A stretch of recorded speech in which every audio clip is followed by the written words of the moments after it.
오늘은 사도행전 15장입니다. 사도행전 15장 1절에서 5절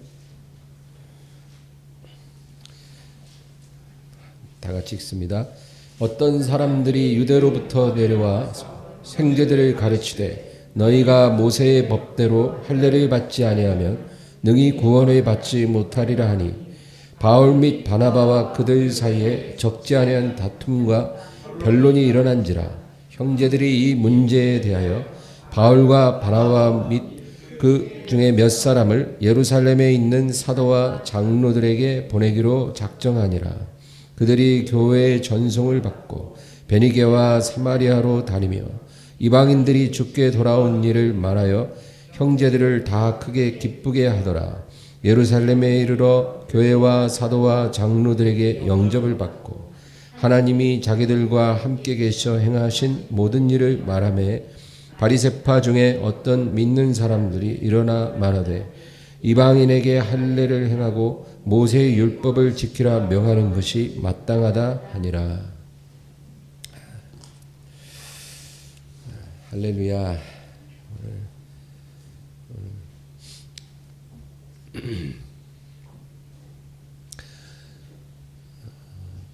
이스라엘 유대인들은 특별한 민족입니다. 지구상에 많은 나라와 많은 민족이 있으나 그 가운데 이스라엘 나라와 유대 민족은 특별합니다. 아브라함도 모세도 다윗도 그리고 예수 그리스도 또 사도들 다 유대인이었어요. 유대인들을 하나님이 선택하신 것은 그들만 축복하시기 위함이 아니고 그들을 통해 만민이 복을 받게 하려는 하나님의 계획인 것이죠. 이 유대인들이 다 바리새인은 아닙니다. 바리새인이라고 하면 그들은 613개의 계명을 다 지켜야 한다고 말하는 사람들입니다. 유대인 중에 유대인이요 바리새인 중에 바리새인이라. 613개의 계명을 다 지켜야 한다. 사실 자기들도 못 지키면서 그렇게 지켜야 한다고 강요하는 사람들이 바리새인들입니다. 그러나 대부분의 유대인들은 그렇지 않아요. 그러나 유대인들이 예외 없이 반드시 지켜야 하는 세 가지가 있는데 그것이 뭐냐면 유월절 지키는 거하고 안식일 지키는 거하고 할례 받는 것입니다. 이 세 가지는 모든 유대인들이 철저하게 지키는 가장 중요한 계명입니다. 그래서 오늘날에도 유대인들은 안식일을 꼭 지키고 할례를 받습니다. 유월절만 못 지켜요. 왜냐하면 유월절을 지키려면 성전이 있어야 되는데 지금 그 솔로몬 성전터에는 모슬렘 황금사원이 들어서 있거든요. 그래서 유월절만 못 지키고 있어요. 그래서 지금 이 시대의 유대인들의 소원은 그 자리에서 성전을 짓고 유월절을 다시 지키는 것입니다. 유월절은 이제 더 이상 필요가 없거든요. 왜냐하면 예수님이 유월절 어린 양이 되셨기 때문에. 그러나 유대인들은 예수님을 인정하지 않기 때문에 유월절을 다시 지키기를 고대하고 있습니다.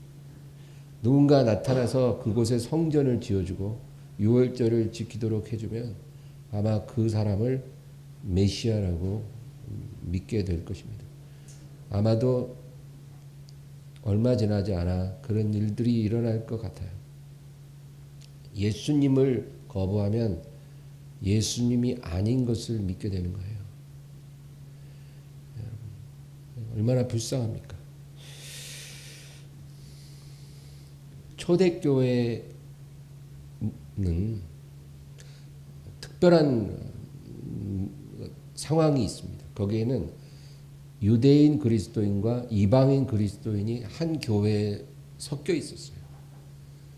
그래서 항상 그 둘 사이에 많은 논쟁과 갈등이 발생했습니다. 그게 뭐냐면 유대인들은 자기들이 굉장히 우월하다고 생각합니다. 그래서 그리스도인이라 해도 유대인 그리스도인은 이방인 그리스도인보다 자기들이 특별하다고 생각을 해요. 그래서 그 차이를 강조하기 위해서 예수를 믿어도 율법은 지켜야 된다는 거죠. 그래야 구원을 받는다는 거예요. 그러니까 이방인들은 그게 무슨 소리냐. 우리는 율법이 뭔지도 모르는데 예수만 믿으면 구원받는다고 사도들이 그랬는데 뭐 또 무슨 율법을 지키라고 하냐. 그래서 서로 논쟁이 시작된 거예요. 근데 그 율법 중에서도 할례 문제가 제일 심각한 문제였어요. 할례를 반드시 받아야 된다. 할례 안 받으면 예수 믿어도 안 된다는 거예요. 여러분 이게 중요한 문제입니다. 지금도 제7일 안식교 같은 데서는 안식일을 지켜야 된다 그래요. 예수 믿어도 안식일 안 지키면 안 된다 그래요. 초대교회에 이 할례 안 받으면 안 된다는 거나 오늘날 제7일 안식교가 안식일 안 지키면 안 된다는 거랑 똑같은 거예요. 그래서 그 안식교가 이단인 거예요. 여러분. 구원받는데 예수 그리스도 어린 양을 우리가 영접하면 충분하거든요. 그 믿음이 진실하면 구원받는 거예요. 근데 거기다가 어떤 행위가 더 추가되는 거예요. 그게 이단이에요. 그게 미혹이에요. 복음이 변질되는 거예요. 이단들의 특징은 꼭 믿음 플러스 어떤 행위가 필요하다고 말을 합니다. 아니면 어떤 책을 소개해요. 통일교도 그렇고 여호와 증인도 그렇고 다 가면 성경책 있고 그 다음에 무슨 책이 하나 있어요. 그 책은 그 교주가 지은 책이에요. 근데 성경과 대등한 위치에 그 책을 놔요. 그런데 좀 지나면 그 성경보다 그것이 더 우월해요. 그래서 그 책이 교과서고 성경은 참고서예요. 그래서 그 책을 입증하는데 성경을 사용해요. 자기들 입맛에 맞는 대로 구절을 뽑아갖고 자기들 마음대로 해석해서 그 책을 증명하기 위한 하나의 어떤 사전으로 성경을 사용하는 거예요. 그게 이단들의 특징입니다. 여러분 만약에 우리가 어떤 교회 갔는데 성경책 플러스 무슨 책을 중요하게 여기면 얼른 도망쳐 나오세요. 이단이에요. 교회는 성경 한 권이면 충분해요. 우리가 구원받는 데는 예수님 한 분이면 충분합니다. 우리가 그분의 피로 죄 씻고 그분의 영으로 거듭나서 그분의 이름으로 천국에 들어가는 거지. 그 어떤 행위는 절대로 조건이 될 수가 없다. 그래서 이 초대교회의 할례 문제는 참으로 중요한 문제였어요. 믿음만으로 구원받느냐 아니면 어떤 행위가 필수적인 구원의 요소가 되느냐 이 문제입니다. 근데 왜 우리가 2000년 전 초대교회 이 문제를 중요하게 우리가 오늘 살펴보느냐면 우리가 교회 생활하면서도 비슷한 일을 당한다는 거예요. 주일 성수를 해야 구원받을 수 있는 믿음이라고 볼 수 있다. 뭐 이런 얘기 여러분 종종 들었죠. 그렇죠? 교회 다니면서. 그런 식으로 말을 해요. 주일 성수해야 그 사람이 구원받을 수 있는 믿음의 사람으로 볼 수 있다. 11조를 해야 제대로 된 믿음이고 구원을 받는다. 주일 성수도 안 하고 11조도 안 하면 구원받는 믿음이라고 볼 수가 없다. 이 말이 상당히 잘못됐다 그 얘기입니다. 우리가 구원받는 조건에 믿음 외에 주일 성수 11조 뭐 어떤 교회에서 충성 봉사 주의 종의 말에 순종하는 이런 행위들까지 포함시켜서는 안 되는 거예요. 여러분 그래서 제가 늘 말했지만 행위와 행함을 우리가 구분하지 못하면 우리는 계속 넘어지게 돼요. 복음의 빛 가운데 확신 있게 서야 되는데 그러지 못하고 계속 헷갈리고 계속 혼란스럽고 내가 어떻게 해야 구원을 받을까? 믿음으로만 받는다 그랬는데 어떨 때는 또 뭔가를 안 하면은 그 믿음은 믿음이 아니라 그러고 뭐 이게 무슨 소리인지 잘 모르겠는 거예요. 행위와 행함은 비슷하지만 달라요. 주일 성수를 하는 것, 그건 행위도 될 수 있고 행함도 될 수 있어요. 그러나 그 차이를 알아야 돼요. 행위는 영어로 law라 그래요. law, 법이에요. 법, 율법. 또 그리고 행함이라는 거는 영어로 action이라 그래요. 근데 우리가 행위, 율법으로는 구원을 받을 수가 없어요. 구약 시대에는 이 행위가 아주 중요한 구원의 기준이 되었으나 이 기준으로 아무도 구원받을 수가 없었기 때문에 예수님이 오신 거거든요. 그래서 우리는 예수님을 믿고 구원을 받은 거예요. 행위로 구원받으려고 하는 사람은 다 쓰러지는 거예요. 그러나 그것이 안 된다는 걸 깨닫고 예수님 앞에 나가서 그 이름을 믿는 자는 그 믿음으로 구원을 받는 거예요. 그래서 우리는 행위로 구원받는 게 아니라 믿음으로 구원받은 거예요. 그러나 믿음으로 구원을 받은 사람은 이제 그 믿음의 열매를 맺고 사는 거죠. 그 믿음의 열매. 이미 구원을 받았는데 그 구원받은 사람이 예수님을 따라서 순종하며 살다 보니 믿음의 열매를 맺게 되는 거죠. 그렇죠? 예배 드리라 말라 안 해도 예배를 드리는 거예요. 기도해라 말라 안 해도 기도하게 되는 거예요. 하나님 앞에 뭘 드려라 하지 해라 말라 안 해도 기쁘고 감사함으로 드리는 거예요. 이것이 바로 행함이에요. 행함. 행위가 아니고 행함. 믿음의 열매라는 거죠. 그래서 우리의 모든 행동들은 행위가 아니라 행함이다. 주일 성수도 행위가 되면 넘어져요. 그러나 큰일 나요. 그러나 행함이 되면 아주 건강하고 복된 믿음이라는 거죠. 11조, 봉사, 전도 모든 게 다 행함이 될 때는 하나님 앞에 복된 것이고 축복의 통로가 된다. 그 얘기예요. 그러나 우리가 그런 것을 행함으로 축복을 받을지언정 그것이 믿음의 조건은 절대 아니라는 거예요. 그래서 그렇게 믿어서도 안 되고 다른 사람에게 너 그렇게 행하지 않으니까 너 큰일 날 거야. 구원을 못 받을 거야. 이런 식으로 우리가 말해서는 안 되겠다. 우리가 이 부분에 대해서 분명한 기준이 없으면 우리는 복음으로 살 수가 없는 거예요. 그러므로 어떤 믿음의 열매가 부족한 형제를 우리가 볼 때 우리가 그 사람에게 권면해주고 기도해주고 기다려주는 거예요. 정죄하라는 게 아니라 기도해주고 기다려주고. 근데 우리가 형제를 권면할 때 어떤 경우에는 온유함으로 권면하고 어떨 때는 엄중함으로 권면할 때가 있어요. 엄중함으로 권면하는 것은 경고하는 거죠. 상황에 따라. 예를 들어 어떤 사람이 기도를 아주 기도 생활을 이제 게을리하고 그리고 뭔가 말씀 생활도 게을리하고 그런 경우에 우리가 그런 사람에게는 온유함으로 권면하는 거예요. 기도해야 돼. 성경 열심히 읽어야 돼. 말씀으로 살아야 돼. 온유함으로 권면해 줘요. 그러나 어떤 형제가 뭐 동성애에 빠졌어요. 어떤 패역한 죄 가운데 있어요. 그럴 때는 우리가 온유함으로 권면하는 게 아니라 엄중함으로 경고해 줘요. 너 그대로 살면 너 죽어.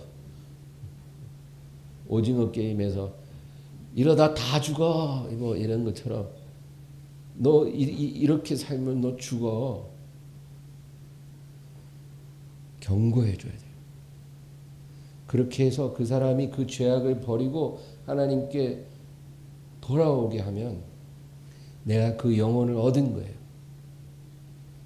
하나님께서는 우리에게 그렇게 하라고 하셨어요.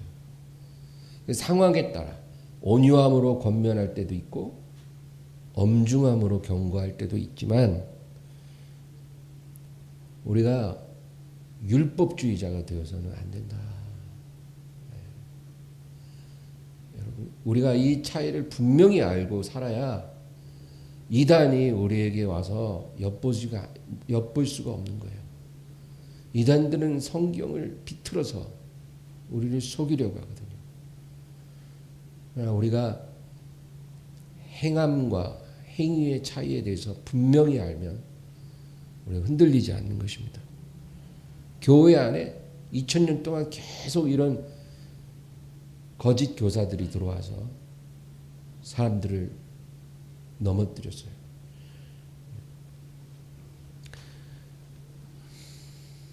주일 성수와 11조, 이거는 우리가 교회 생활하면 아주 그냥 못이 박히게 듣는 어떤 성도의 당연한 의무처럼, 그거를 해야 살아있는 성도고 그거 안 하면 죽은 성도다. 뭐 거의 이렇게 규정되다시피 우리가 그렇게 신앙생활을 해왔는데, 여러분 주일 성수를 한번 살펴봅시다.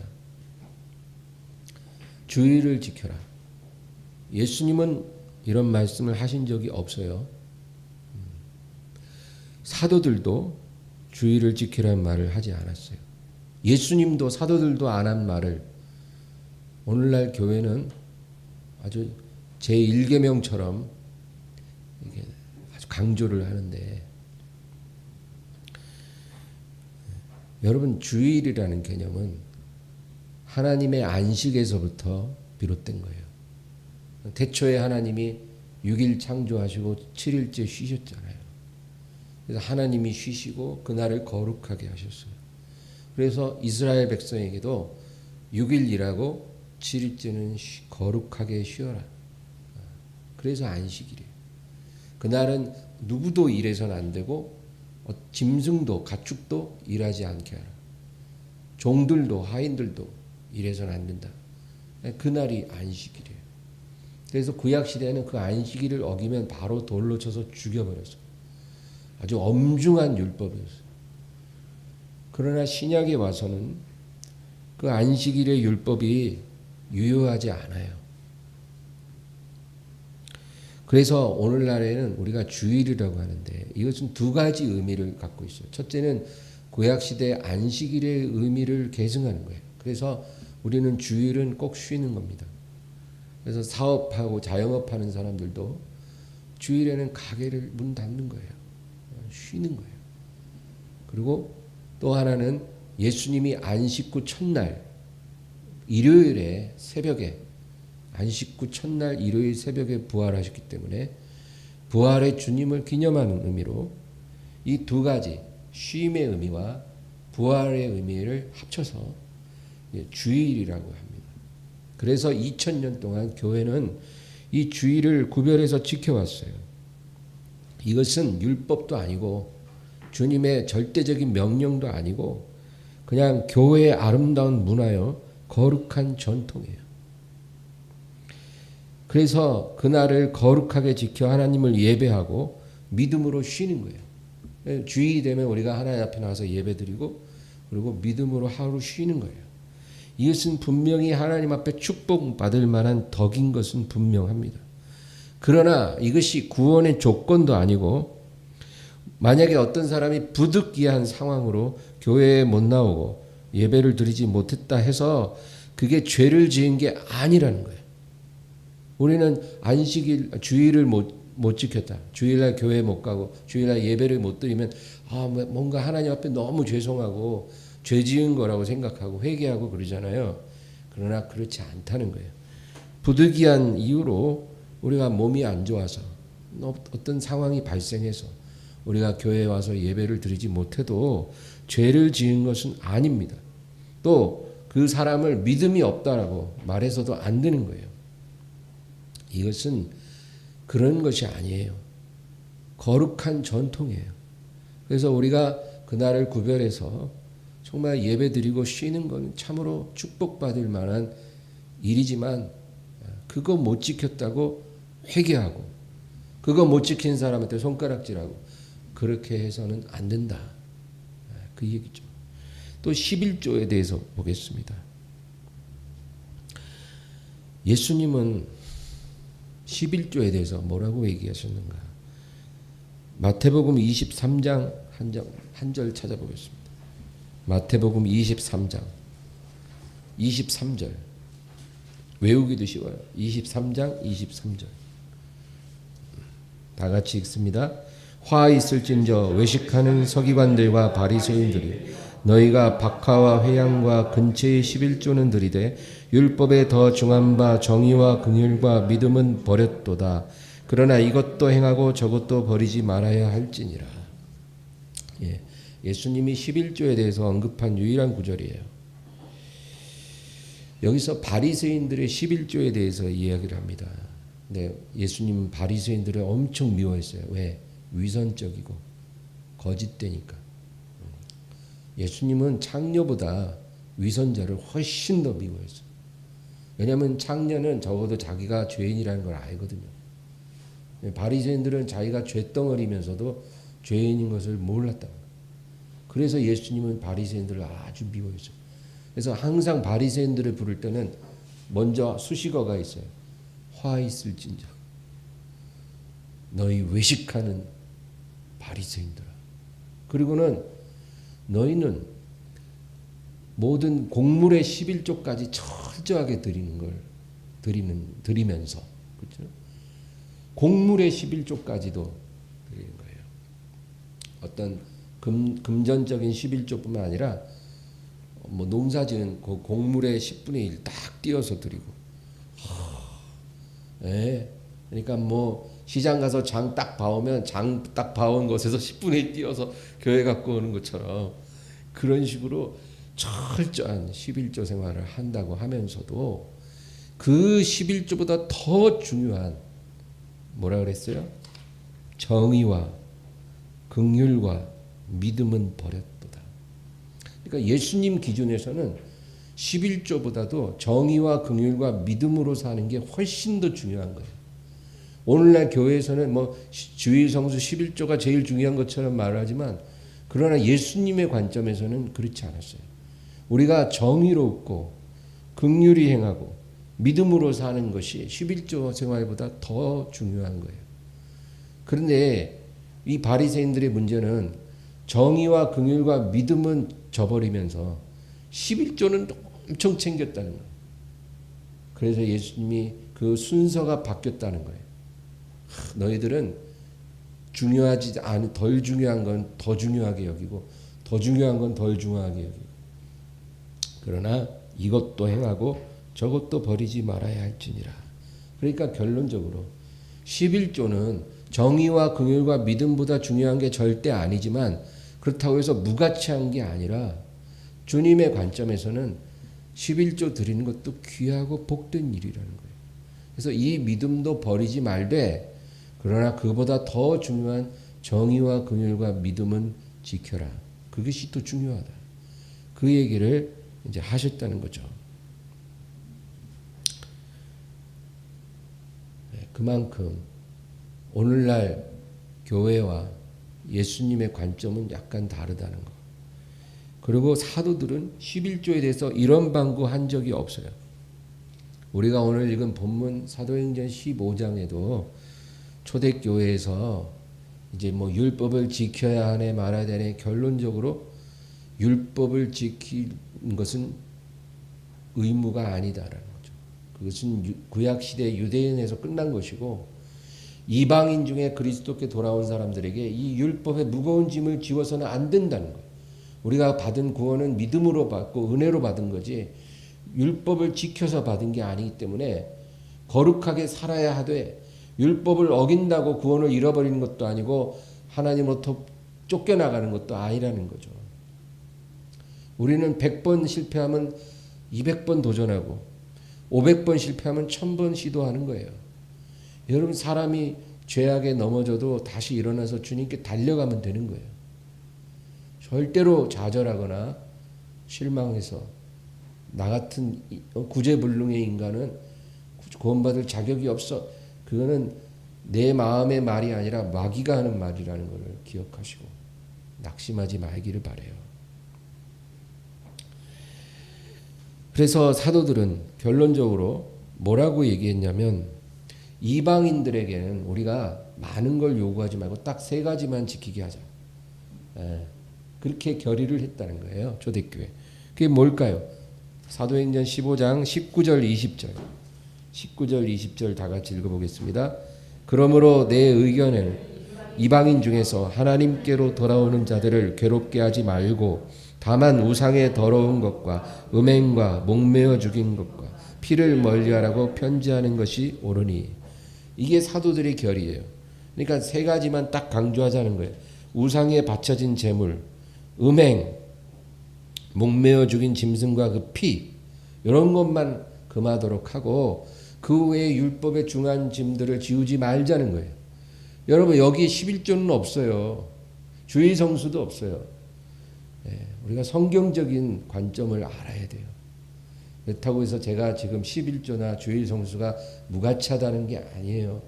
아까도 말한 것처럼 그는 교회의 아름답고 거룩하고 복된 전통이에요. 2000년간 교회가 지켜왔고 하나님도 그것을 복되다 해주신 그런 아름다운 전통이에요. 그것을 우리가 기쁘고 즐거움으로 행하면 하나님이 그거에 대해서 보답해 주셔요. 그러나 그것이 구원의 조건도 아니고 그것을 우리가 못했다고 해서 죄 지은 것도 아니고 회개해야 하는 것도 아니에요. 그걸 못한다고 해서 그 사람을 믿음 없다고 정죄해서도 안 돼요. 어떤 사람이 아직 11조를 안 하고 있어요. 너 11조 안 해? 큰일 났네. 너 복 받긴 다 글렀다. 당장 해. 이렇게 말하지 말라는 거예요. 어떤 사람이 아직 11조 할 믿음이 없으면 그냥 그 사람은 구원받았지만 아직까지는 그것을 자원해서 기쁘게 할 수 있는 믿음에 이르지 못한 거예요. 그러니까 그냥 우리가 기다려주고 그 믿음이 자라면 당연히 할 수 있는 거니까. 그것을 하느냐 안 하느냐가 중요한 게 아니에요. 예수님이 베드로에게 뭘 물어보셨어요? 네가 나를 사랑하느냐? 예수님 사랑하면 다 해결돼요. 주일 성수 했네 안 했네? 11조 했네 안 했네? 이것은 우리가 누군가에게 물어볼 게 아니에요. 우리가 누군가에게 뭘 물어본다면 너가 지금 주님을 사랑하고 있니? 그걸 물어봐야 돼요. 사랑해요. 사랑하고 싶어요. 그러면 됐다. 더 이상 다른 행위에 대해서는 우리가 궁금해할 필요도 없고 요구할 것도 없다. 그거죠. 네. 정말 그래요. 저는 우리 교회에 오는 모든 분들, 아니 이 세상에 있는 모든 크리스찬들이 교회 가서 예배 드릴 때 말씀 듣고 하나님 앞에 예배하면서 하나님 만나고 하나님의 사랑 안에 거하고 하나님을 더 온전히 섬길 수 있는 사람이 되는 게 그게 목표지. 그 외에 다른 거는 의미가 없다는 거예요. 중요한 게 아니라는 거예요. 그것이 해결되면 다른 거는 저절로 다 제자리를 찾아가요. 예배 드리지 말라. 예배 드려라 말라. 안 해도 알아서 하고. 그렇죠? 예? 뭐 주님을 섬겨라 말라. 안 해도 내가 뭐 할 것 없나 그래갖고 와서 교회에서 청소라도 한다니까요. 예수님을 사랑하게 되면 다 제자리를 찾아요. 그 다음 페이지 28절 29절 15장 28절 29절 읽겠습니다. 성령과 우리는 이 요긴한 것들 외에는 아무 짐도 너희에게 지우지 아니하는 것이 옳은 줄 알았노니 우상의 제물과 피와 목매어 죽인 음행을 멀리할지니 이에 스스로 상가면 잘 되리라. 평안함을 원하노라 하였더라. 네, 같은 말이에요. 이게 초대교회 사도들이 성령과 우리는 이 요긴한 것들 외에 아무 짐도 너희에게 지우지 않은 것이 옳은 줄 알았다. 이방인 크리스찬들, 우리 같은 사람들에게 뭐 다른 거 요구하지 않았다는 거예요. 여러분, 우리가 정말로 예수님을 믿고 그 영을 받으면 해라 말라 할 필요가 없어요. 하나님을 닮고 싶어지게 되는 거예요. 내 원래의 모습은 하나님의 거룩한 앞에서 너무나 보잘것없고 추하기 때문에 주님을 닮아가고 싶은 열망이 생기는 거예요. 그래서 누가 뭐라고 하기도 전에 혼자 기도하고 혼자 성경 보고 혼자 깨달아서 혼자 탄식하고 혼자 통곡하며 하나님 앞에 매달리고 변화받는 거예요. 그것이 오늘날 하나님께서 그 백성들을 이끌어가는 방법이다. 그 얘기입니다. 11조에 대해서 더 추가해서 얘기를 하면 11조라는 거는 아브라함이 멜기세덱을 만나서 11조를 드린 것에서 시작했어요. 예. 그리고 야곱이 바다나람으로 가다가 베델이라는 곳에서 돌베개를 하고 자다가 꿈에 천사들이 오르락 내리락 하는 것을 보고 하나님 앞에 서원하기를 만일 내가 가는 이 길에서 하나님이 나를 안전하게 돌아오게 하신다면 제가 모든 소득의 11조를 하나님께 드리며 살겠나이다. 이렇게 고백을 했죠. 그러니까 아브라함이나 야곱은 모세를 통해 율법이 주어지기 훨씬 전에 500년 전 사람들이에요. 그 전에도 하나님의 사람들은 하나님을 경외하는 사람들은 11조를 하나님께 드렸더라는 거죠. 율법 500년 전에. 그러니까 여러분 이 11조라는 것은 절대 율법이 아니고 어떤 의무도 아니고 하나님을 경외하는 사람이 자신의 삶의 물질 주권을 하나님께 드리는 어떤 열매라는 거예요. 믿음의 열매. 그래서 그것을 자원해서 하는 사람은 복된 거고 그렇게 하지 못한다고 해서 정죄될 일은 아니고 아직 온전한 그런 물질 주권을 하나님께 드리는 데까지 이르지 못한 거에 불과하다. 그러므로 그런 사람에 대해서 우리가 기다려주고 기도해 줄 필요는 있다는 거죠. 내게 주신 것도 하나님 것이고 내게 주실 것도 하나님 것이다. 그 얘기예요. 그러므로 나는 염려하지 않겠습니다. 내가 물질로 하나님을 배반하지 않겠습니다. 이런 고백을 담아서 자원해서 하는 게 11조다. 그래서 만일 지금 저와 여러분이 11조를 자원해서 하나님께 드리며 살고 있다면 그럼 우리는 복된 거예요. 감사하죠. 그리고 하나님께서 그것을 알아주신다는 겁니다. 그러나 절대로 교회는 성도들에게 11조를 내라고 강요해서는 안 됩니다.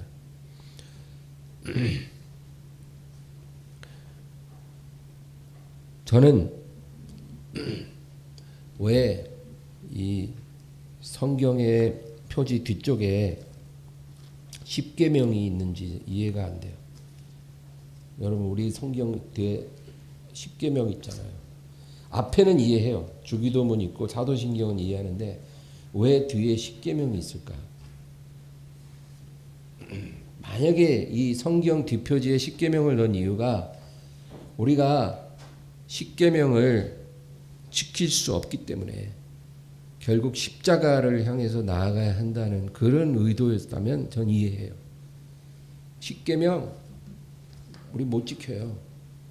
그러니까 우리에겐 10계명이 필요한 게 아니라 십자가가 필요하다는 의미로 그 의도로 10계명이 기록됐으면 내가 이해하지만 10계명을 지키라는 의미로 만약에 여기 성경에 10계명이 들어갔다면 저는 이 복음을 우리에게 말해주는 성경책에 어울리지 않는 거라고 생각을 합니다. 율법과 복음은 같이 가야 돼요. 둘 다 중요해요. 근데 우리가 복음도 믿고 율법도 지켜야 구원받기 때문에 같이 가는 게 아니고 율법을 우리가 우리 힘으로는 지킬 수가 없기 때문에 복음으로 우리가 살 수밖에 없다라는 거. 그 목적이면 율법과 복음은 같이 가야 된다. 그 얘기입니다. 여러분 우리가 거울을 보잖아요. 거울을 딱 보면 내 얼굴에 뭐가 묻었어요. 그럼 절대 그걸 나는 몰라.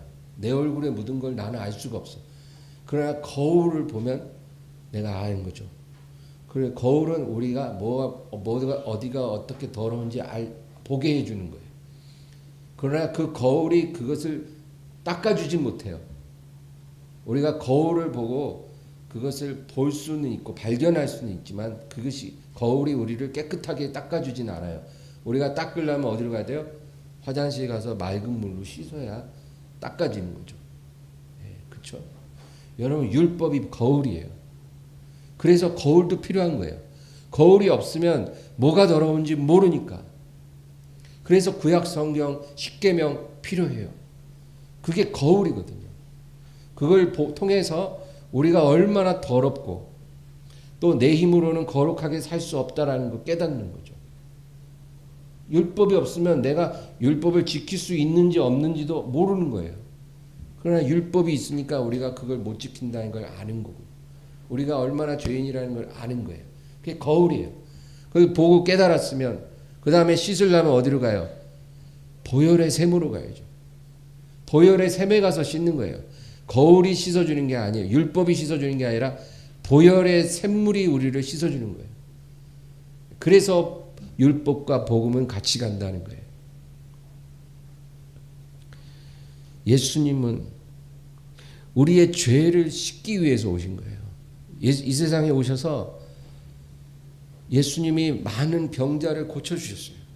그러나 병자를 고치려고 이 세상에 오신 게 아니에요. 병자를 고쳐주셨으나 병자를 고치기 위해 오신 게 아니에요. 예수님은 배고프고 가난한 사람들을 배불리 먹여주셨어요. 그러나 가난한 자 먹이려고 이 세상에 오신 게 아니에요. 예수님이 오신 거는 우리 죄를 씻어주려고 오신 거예요. 우리를 정결케 해주시고 그리고 우리가 죄를 이기게 해주시려고 이 세상에 오신 거예요. 그게 복음이에요. 복음. 그러니까 여러분 우리는 율법도 알아야 돼요. 그러나 율법을 알므로 우리가 복음의 빛으로 나아가는 거예요. 우리 힘으로는 안 되니까. 예수님 앞에 나가서 그 보혈로 씻고 그의 영과 말씀으로 거룩한 사람으로 다듬어져 가는 것입니다. 그러면 오늘 저와 여러분은 정말 이 복음의 빛 가운데서 자유함을 누리길 바랍니다. 주의 성수 한번 못 지켰다고 죄 지은 것처럼 낙심하고 막 죄책감에 눌리거나 11조 아직 못한다고 뭐 큰 죄 짓고 사는 것처럼 그렇게 눌려서 살면 복음 안에 있는 게 아니에요. 우리 복음의 비단에서 자유하되 행위가 아니라 행함의 열매. 이제 그렇죠? 우리가 자유함을 얻고 구원 받았으니까 우리에게 생명 주신 주님을 위해 살아야 되잖아요. 뭔가 손톱만큼이라도 주님을 위해서 내가 내 마음을 드리고 사는 거잖아요. 그게 행함이에요. 그 행함은 사람마다 다 틀려요. 어떤 사람은 이만큼 큰 행함을 갖고 사는 사람이 있고 어떤 사람은 아주 손톱만큼의 행함밖에 없어도 그러나 그거 역시 귀하다. 우리가 그 행함으로 열매 맺고 주님 앞에 나아가기를 주의 이름으로 축원합니다. 오늘 말씀을 생각하면서 간절히 기도하겠습니다. 주여